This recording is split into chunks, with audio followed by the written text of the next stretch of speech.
was chat was, on chat. Okay, good morning, everybody. Welcome to the disability meeting for November 2018. Please make your introductions for the record. Stephanie Zimberg for Police Commissioner O'Neill. Susanna Bennett for Controller Scott Stringer. John Joyce, alternate designee for Controller Scott Stringer. Cynthia Collins, designate for Mayor Bill de Blasio. Phil Dukes, designee for Finance Commissioner Jacques Jiha. Marta Ross, Law Department by invitation. Amy Cassidy, Law Department by invitation. Joe Alejandro, designee for Patrick Lynch, John Puglisi, and Mubarak Abdul-Jabbar. Chris McGrath, PBA by invitation. Juan Zubizarreta, PBA. Mark Marino, PBA by invitation. Racha, PBA by invitation. Anthony Borelli, designee for Ed Mullins, SBA. Gary DeRosa, SBA, present by invitation. Nick Safuni, present by invitation as counsel, SBA, LBA, CEA. Steve Berbilia, designee for Lou Tarko, LBA. Roy Richter, CEA. Kenny Squaws, DEA, designee for Mike Palladino. Karen Paxton, DEA by invitation. Artie Williams, DEA by invitation. Sherry Chansky, Actuary, present by invitation. Bob Senskis, Pension Fund, present by invitation. Kevin Holleran, Pension Fund, present by invitation. Lieutenant Timothy Meehan, Medical Division by invitation. Diane Carr, present by invitation. Charles Estrada, Pension Fund, present by invitation. Stephanie Diaz, Pension Fund, present by invitation. Nicole Jambrisi, Police Pension Fund, present by invitation. Keith Snow, Office of the Actuary, present by invitation. John Flynn, Police Pension Fund, present by invitation. Bill Dorney, Police Pension Fund, by invitation. Gregory Hyatt, Police Pension Fund, present by invitation. Mary Young, Police Pension Fund, present by invitation. Agile Trustees, Pension Fund by invitation. Stanley Thomas, Police Pension Fund, by invitation. Dana Long, Police Pension Fund, present by invitation. Nancy Randall, Police Pension Fund, present by invitation. Alyssa Roca, Police Pension Fund, present by invitation. Lisa Garcia, Police Pension Fund, present by invitation. Okay, Joe. I think that's it. Okay. Page 1 to confirm the next meeting date, Wednesday, December 12, 2018. Okay, pages 2 through 10. Nothing of a controversial nature, Joe, so move. Thank you, Kenny. So moved. Next, a presentation regarding fiscal year 2018 auditors from Marks and Paneth, LLP.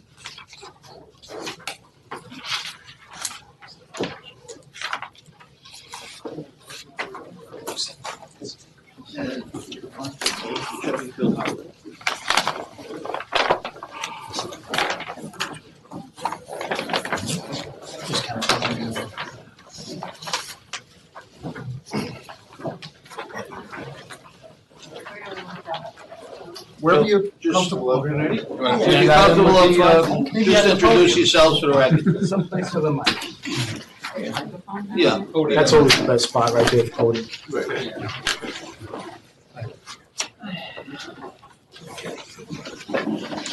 Kevin, do we have copies of the report? We sent them out. Oh,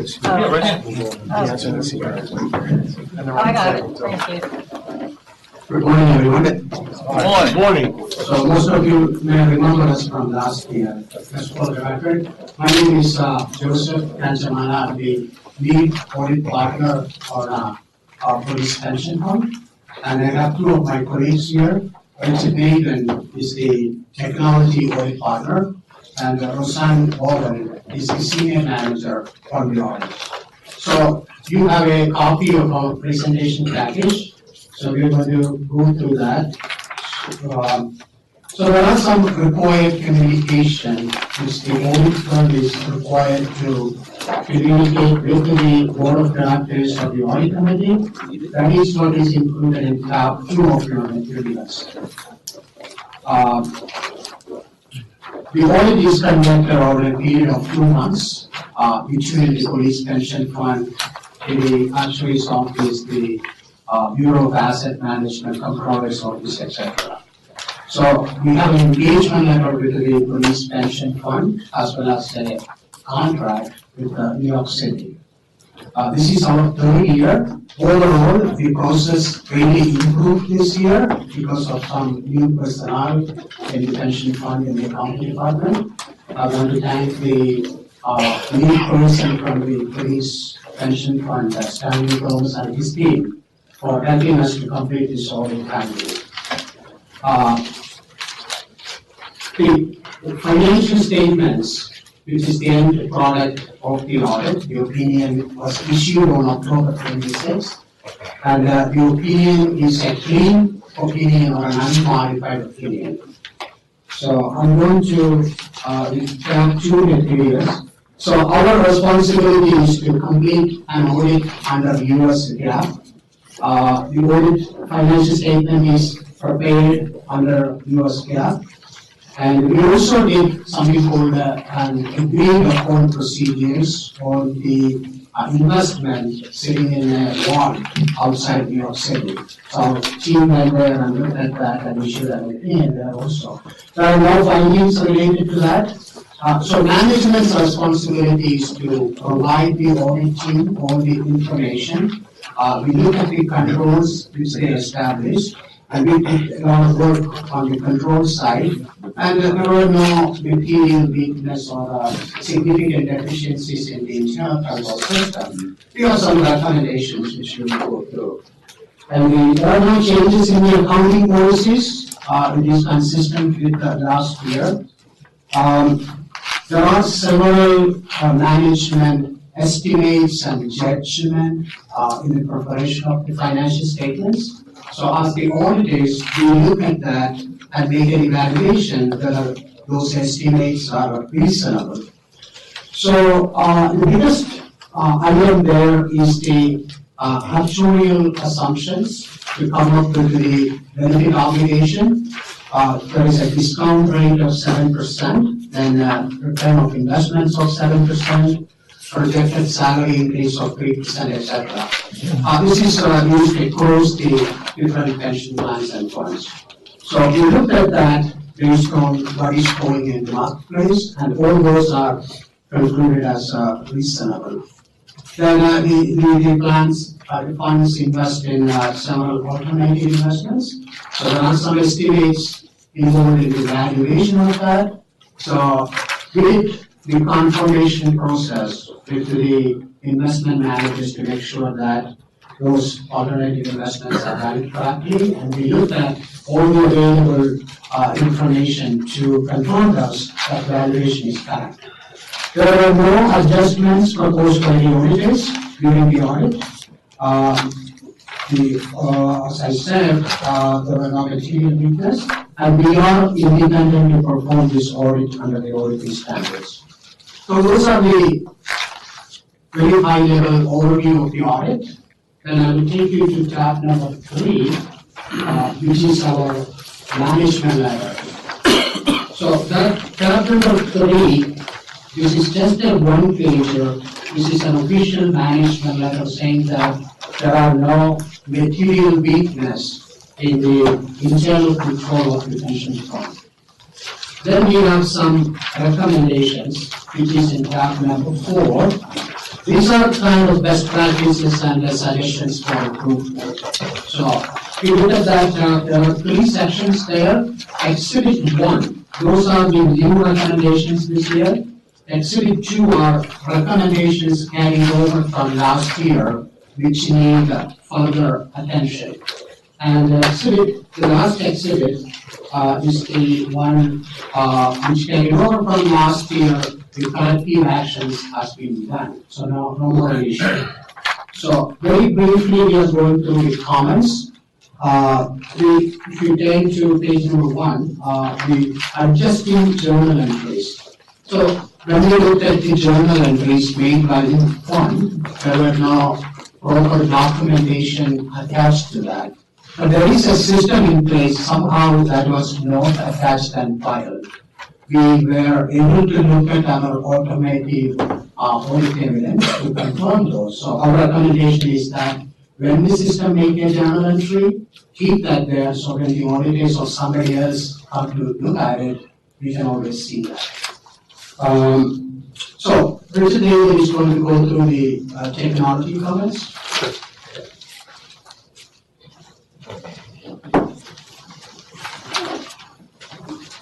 Morning, everyone. So, as Joe said, this is our 3rd year. We've had a great deal of cooperation from the IT team, so thanks for building the team. I really appreciate that. Things are definitely moving forward, just generally speaking, as we move towards the COPS 2.0 pension system being implemented. There's a lot of corrections that are happening. So I just want to make that statement overall, because I think a lot of policies and procedures and things that are moving in that direction based on a schedule. So if you look under technology under cyber insurance, we're just basically calling out the fact that the fund is not purchased cyber insurance, but that they are looking at that now. So they hired a company to take a look at that. So we're not insurance experts, but it's something that we feel that everybody should look at. Some people choose to self-insure. Next one is the outdated operating system. So 2003 is an operating system that is not supported anymore, but because we're still on the older COPS system on 1.0, there's a number of things that won't happen unless it's on that operating system. So over time, based on the schedule of COPS 2.0 being implemented, that will go away. I mean, there's still a measure of risk there, but the IT team is very well aware of it. I'll tell you that you're in good company with a lot of other organizations that have the same issue. Mobile device management, while there are protections in place for mobile devices handed out by the organization, we just asked that they tighten up some of the procedures and update the procedures so that any device that is accessing police pension fund data will be protected or encrypted. So a business continuity plan, so there is a business continuity plan, but we focus on a business impact analysis, which is basically a list of everything that is needed. So a formal plan is in the works, and they will be looking at updating the business impact analysis going forward. You want to do the financials maybe? You're all right with that? Yeah, so we have a couple of repeat comments from last year. This was discussed last year, but we will go through this very briefly. So item number 6 there, financial statement preparation. So last year we suggested that the fund should use some mechanized system to prepare the financial statement. It is done through an Excel spreadsheet where several hard entries are done. So make it error-free and efficient. We recommend that you should have some automated process. So I think the plan here is as you move towards the software and changing now, that will be implemented. So continuing on recommendations from the prior year, number 7, Dynamics SL account activity monitoring. So when we first looked at this in 17, there was no, so the system was not being monitored in terms of access and other issues. So the fund has agreed and will update the policies and procedures in order to limit the fund's risk. Pension management system. So this is, while this is not a risk, we're just calling out the schedule of the upgrade from COPS 1.0 to 2.0, and management has listed the schedule. It's going to go through from 19 now, I guess, to 2022. Is one of the items that doesn't actually have a date on it yet, but it's in the process. Oversight and control of IT access. So in 2016, we had noted that IT staff and developers had full access to the pension system, and we noted that as a risk. And this year, the fund has removed all the programmers' access to the COPS production system, which is good. And any of the changes now, until it's upgraded to 2.0, there's a very specific procedure as to who can authorize access and how that's done. At least that's being tracked, and it's any risk is being mitigated until we have all the controls that are built into 2.0. The next item is account review and certification. So while the fund performs quarterly reviews of the pension system, we didn't see that this was really being documented. So they've installed some software on the workstations to limit the time of day that people can log into the system. And they're going to also add the DocuShare, which is the document management system, and the accounting system to that process as well. So that's definitely moving forward. Okay, and then everything else, and the three observations that were already from last year. Okay, so the last here, tab number 5 is the financial statements. This is prepared by funds management and we audited that. So at this point, if you have any questions, we'll be happy to answer. So, you said fund management, you get this information from the police pension fund. Yes. So, on the actuarial portion, who prepares that for the financial statement? Kevin? I'm sorry, Joe. On the actuarial portion, who prepares that for the fund to be included? You mean the information that comes from the actuary? Yeah. You get it from the actuary and it goes to them? Yes. Okay. And how do you certify, and I know you're not actuaries, you're accountants. So how do you certify that for inclusion into the statement? So we have an actuary in our team. Yeah. Not our firm's employee, it's a consultant we use on all the actuarial stuff. And they will review it and make a conclusion that our numbers are reasonable. Okay. Yeah. All right. Thank you.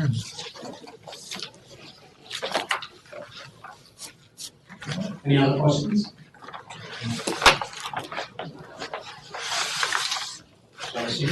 So now, thank you very much. Get out of here while you're saying hi, that was good.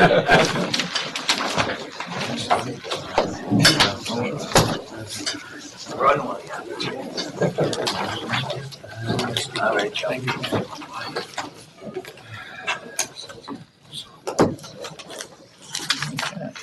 Okay. Pages 11 through 12, the annual meeting of the police superior officers and police officers variable supplement funds, election of officers. All right. So as we do every year, we have the election of officers. We will go out of. Can I make a motion? Can I make a motion to exit the police pension fund meeting and enter the Police superior officers variable supplement fund? Do you have a second? Okay, all in favor? Aye. All right. All right, we will have the election of officers. For the sake of brevity, I will read the nominees, positions, and those people nominated, and if there are any others, we will take them afterwards. All right, for chairman, president of the LBA, Lou Turco. Secretary, controllers rep, Ms. Susanna Vickers. Board member, president CEA, Roy Richter. Board member, president SBA, Ed Mullins. Board member, president DEA, Michael Palladino. Board member, mayor's rep, Cynthia Collins. And board member, finance department rep, Phil Dukes. Are there any other nominations for any of the aforementioned positions? Hearing none, let the record show that one ballot is cast for each of the positions. Congratulations, ladies and gentlemen. Could you email that to us so we can put it on the resumes a lot easier? Absolutely. And I want to know the ratings. Somebody leaving? He's aiming for a job with Amazon. All right, we have a motion to exit. It has to come from someone within. Okay, motion made. Second. Okay, then I make a motion, we're back Well, you in. can't second, that's all right. No, John will I make have a motion, to we're back in the public session. I'd like to make a motion to go into the police officers variable supplement fund. So moved. Okay, second, so moved, all righty. All right, the meeting of the variable supplement for the election of officers, and the nominees are Chairman, President of PBA, Pat Lynch. Secretary, Controllers Rep, Susanna Vickers. Board member, First Vice President, PBA, John Puglisi. Board member, Second Vice President, PBA, Mubarak Abdul-Jabbar. Board member, Chairman, Board of Trustees, Juan Zubizarreta.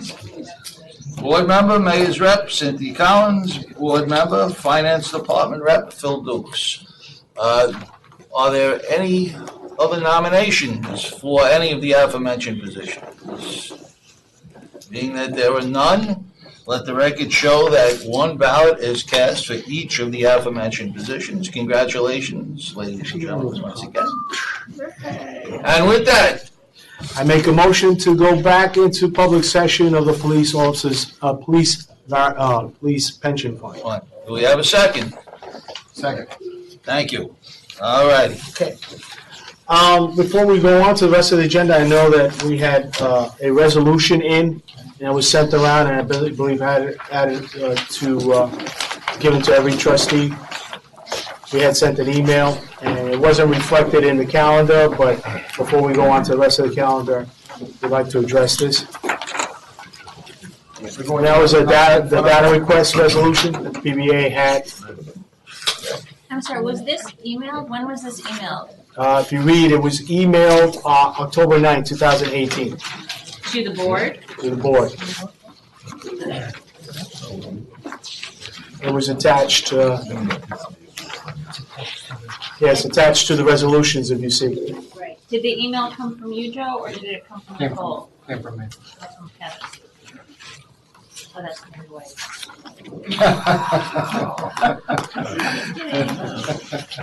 Being the vice president has. Thank you, that was very nice. Oh, no, this number, oh, no.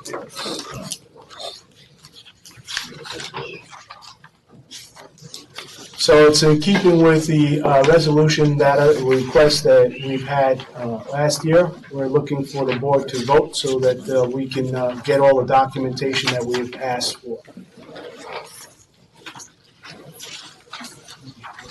You need a little more time to review the email and the resolution. We'd be more than happy to table it till next month.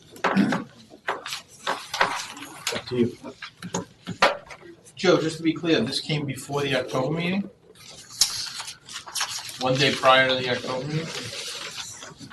Tuesday, October 9th, so I'm not sure. I guess your timing would be right. We met on Wednesday. We met on the Wednesday and they couldn't be on the 9th, so we had said that the resolution, you'd have it. Thank you for pointing that out.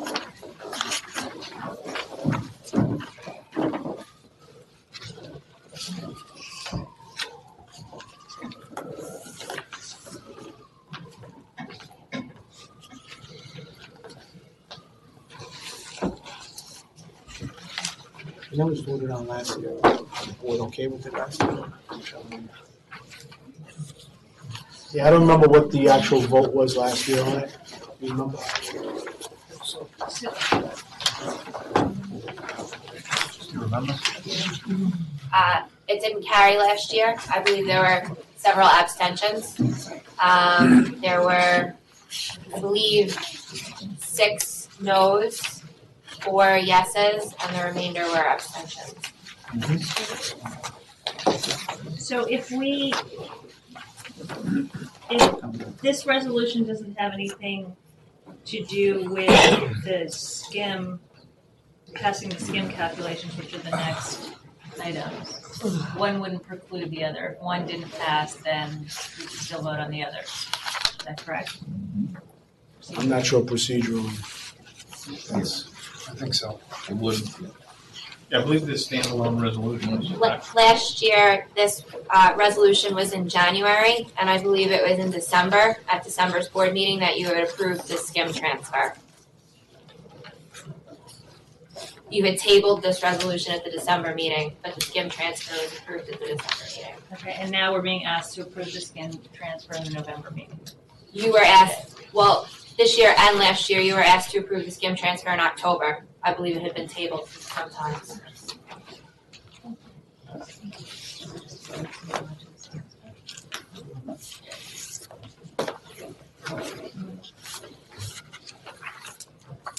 Do we want to second call this to have a chance to discuss it? Always do that. So far as the resolution, second call it or do it as you fit, but I would call for a vote on the, at least from the the skim transfer, especially as it applies to the Superior Officers Council Variable Supplement Fund. Was without the initial vote, I understand it was tabled last month. But without the initial vote, then the subsequent vote would not happen. And my understanding is that we have to make a determination, otherwise the skim can't be operationally So there's a completed by the payment, end of the year, so it there's needs a to be payment to be made voted. December 15th. If it's not made by December 15th, then there's a whole Right. market calculation as to what the skim is, and if there's a negative or a positive, or including different liabilities. So we need to address that this month, the skim at least. So should we just table this? So, I'd like to, table the resolution data request. Table till next month? And if we're tabling for next month, I don't believe we need a November and an October resolution. I believe they're exactly the same. They are. I apologize. I printed it out as it was emailed, and then I updated it for today's date. So I think as a friendly amendment, we can vote on one that's labeled December and December. I agree with that. I just didn't want you to see an October email with a November date. But we have no problem with the vote on the skim going forward. It's just we don't want that to be utilized to say that the resolution is moved because the vote was already done on the skim. Okay, we'll agree to that. So the next item, since it was tabled by the Controller's Office, the pages 13 through 23, a memorandum regarding actions requested in conjunction with fiscal year 2018 transfer earnings from police to Police Officers Variable Supplement Fund and the Police Superior Officers Variable Supplement Fund. I'd like to make a motion. So, second. See what I'm saying on that? So we'd like a roll call vote on that. Okay. PBA? PBA is abstaining because it does not have enough data to review, to determine if the skim is correct and other items with regards to the skim, so, at this point. DEA? Yes. SBA? Yes. LBA? Yes. CEA? Yes. Mayor? Yes. Finance? Yes. Controller? Yes. PC? Yes. Okay, vote carries. Okay, so that's passed. And pages 24 through 37, memorandum estimate of police officers variable supplements fund unfunded accrued liability and accumulated benefit obligation transfer cap as of June 30, 2018. Joe, you have to move into the. Yeah, I apologize, yeah. We need a motion. Okay, so then I make a motion that we go into public session of the police officers variable supplement fund. Okay, do we have a second? Second. Okay, and that we are at this session, we are dealing with the estimate of police officers variable supplement funds, unfunded accrued liability and accumulated benefit obligation transfer cap as of June 30, 2018. And the PBA, we'd like a roll call vote on that also. Okay.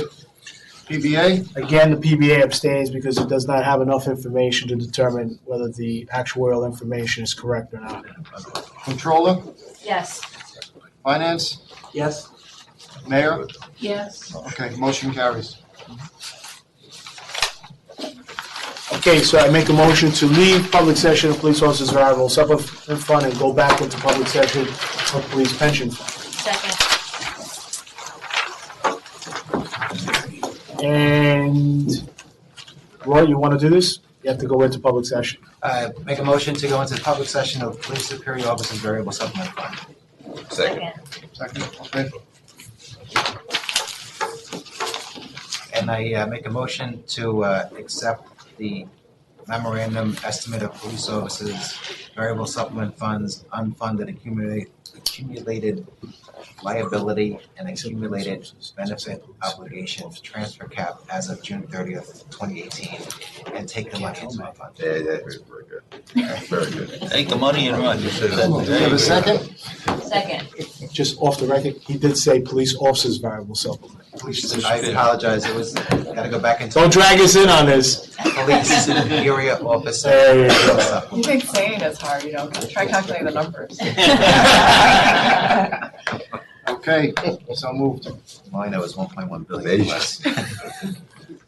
Okay, Motion So to I'd like exit? to make a motion to exit the police officers. I see. Police superior Yeah, officer first and second. supplement fund. Okay. No, we got a second. Okay. all right, so now, page 52, resolution regarding securities litigation protocol.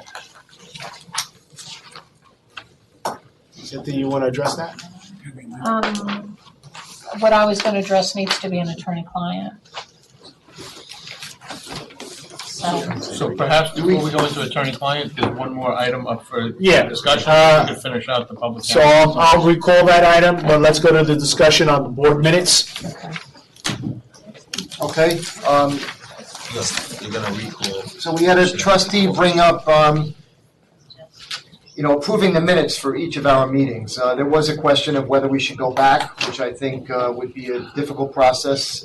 In addition to that, in the area of disabilities, we've got Article 78 attached to some of these minutes. So, Cindy, do you want to make a recommendation of when? So we thought that starting in the new year, as of January 1, 2019, that the board would approve the minutes from the meetings as well as the SIM meetings, so the board meetings as well as the meetings. for And that both the- would also include any corrections. Any anything. corrections and things like Can that. I also ask, since, just to piggyback on that, and I think the controller's office has convened, and you have a lot of information, a lot of ability to handle that, put information on there. I've asked about having all the minutes put on that, but maybe we'd also need to, and it would be board-specific, of course, because I think you have that capability, to have the disability minutes or. So I respectfully, Joe, I would not want to put the disability minutes because they contain members' medical information on the convene website, because that would require folks from the control's office that are not privy to those files uploading that data. So for safety and security of this fund, I don't want to confuse the investment materials, which are sensitive in their own right, with the materials that include members' information. So I just want to. In order to kind of keep. No, John, and that's a very valid point, and so I ask to the executive director, Kevin Halloran, is there a way that trustees can, at least on the disability side, have those minutes to refer to? Sometimes we ask for minutes that are a year old or whatever, and we need to review these things. For some, I believe, they want to look at what's been done in the past on a particular issue. For us, it make life a little easier too. If there's a way we can start putting these minutes to the trustees and not just send them out like in a PDF format, but if there's a way we can go in and to review the minutes. So We will explore that and see if there's something that we can come up with. John's excited about that with COP 2.0. And I assume that's because you are now, that's something that we can deal with. Kevin, in the interim, if I could suggest another pension fund actually decided to get their own convene account to do these. That's a way to do it too. Yeah. So it's a totally separate account, and it's only disability and board meeting, and it doesn't have any of the We used investment. to receive a disc at the end of each year with the minutes for the year. We did. We used to get all of the minutes at the end of the year. We're only going through, 12 months. The easiest thing though with a search, now we'd have a searchable online and you'd have access to all of the minutes for several years so that you could review that. Just like until. Yeah, rather than carry around a disk which could be lost, we would have a password access point. And that doesn't include the SIM minutes. Yeah, that convene has that now. Yeah, right. We'll figure it out. I apologize, but let's take a look at it and we'll get back to you with we do have it on the server already, but maybe there's a better way to do it. So we'll take a look at that and. Yeah, just for the trustees, make life a little easier if they want to review something rather than call you to get minutes from 2 years ago, whatever, we'd be able to review that. And the other board put the disability stuff on they convene too? Yes. And they have like a whole separate app? What do you do, Yes. log into one, log into the other? Same app, but it's a separate interface, separate. It'll just be for disabilities. You have to log out of the system and log in again with a different password and a different account name. Okay. And a different drop down totally, so that Right. there's never any crossover. So that has some appeal and, it'd be great to explore it. Right, I think it's just the idea is, you want to get something, you have a member and you remember 2 years or 3 years ago. With an iPad versus old. Yeah. Everything will be in one area where you can just review it. Makes too much sense. That means it must be bad. Once in a while, PBA can come up with that. Once in a rare. Once in a, shut up, you. You're not even supposed to be here. All right, so, is that it for the board minutes? That's me. We'll You're gonna review it and get back to us on that, Kevin? Appreciate it. I will tell you that my IT staff is pretty overwhelmed at this. Wow, he's ready to run out the room and start working on it. All right, so then I make a motion that we go into executive session for purposes of discussing disability cases. Oh, I'm sorry, I apologize. Why don't we just, do we have to come back You do. to public? Okay, all right. Yeah, so then I make a motion, that we go into attorney-client.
you need to stop. Respectfully, Kevin. We're all set. Respectfully, Kevin. We can note the item for securities litigation. We'll take that up at the next meeting when we discuss the protocol. At this time, I'd like to make a motion to exit public session and enter executive session on police pension. Second. All right. Okay, thank you. Motion